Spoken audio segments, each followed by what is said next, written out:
আজ জামাই ষষ্ঠী। শহরের বাজার ও মিষ্টির দোকানগুলিতে আজ ভিড় ছিল চোখে পড়ার মতন। বাঙালির ১২ মাসে ১৩ পার্বণের আরেক সব থেকে বড় পার্বণ হলো জামাই ষষ্ঠী, যাকে বলা হয় বাঙালির এক আবেগের উৎসব। প্রত্যেক শ্বশুর শাশুড়ি চেষ্টা করেন জামাই আদরে যেন কোনো খামতি না থাকে। কাজেই আম, কাঁঠাল, কলা, লিচু, তাল, খেজুরের সাথে সাথে হরেক রকমের মিষ্টি কিনতে দেখা গেল আজ বিভিন্ন মিষ্টান্ন দোকানে।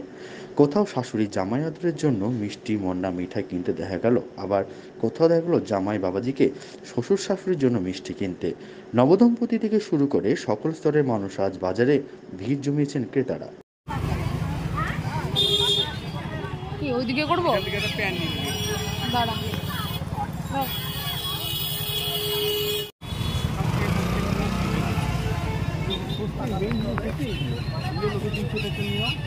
ওই কিনছে না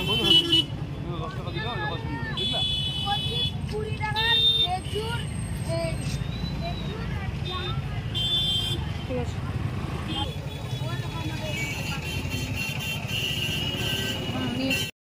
নমস্কার, জামাই ষষ্ঠীর শুভেচ্ছা সকলকে জানাই।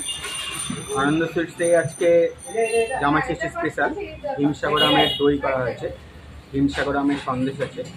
এছাড়াও যারা কম্বো প্যাক পছন্দ করে, এখন সবাই কম্বো প্যাক করছে। তার মধ্যে জামাই ষষ্ঠীরও কম্বো প্যাক মিষ্টির মধ্যে করা হয়েছে, যেটা 400 টাকা একটা থালি করা হয়েছে। তার মধ্যে 4-5 রকমের মিষ্টি থাকবে এবং একটি হিমসাগর আমের দই থাকবে।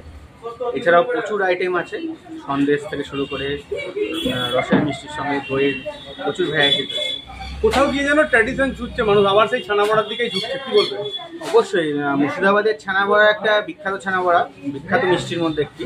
এবং এই ছানাবড়ার যে একটা স্বাদ আছে, যারা বাইরে যায় জামাই ষষ্ঠী করতে, মুর্শিদাবাদের বাইরে যায়, তারা ছানাবড়াটাকে বেশি প্রেফার করে এই কারণে যে বাইরের মানুষ ছানাবড়াটার স্বাদটা ভুলতে পারে না, তাদের প্রথম চয়েস থাকে ছানাবড়া। কি বলবেন, জামাইদের জন্য কি শুভেচ্ছা দেবেন? অবশ্যই তাদেরকে শুভেচ্ছা দেবো, যাতে সকলে সুস্থভাবে, স্বাভাবিকভাবে এই গরমে খুব সাবধানে থাকবেন।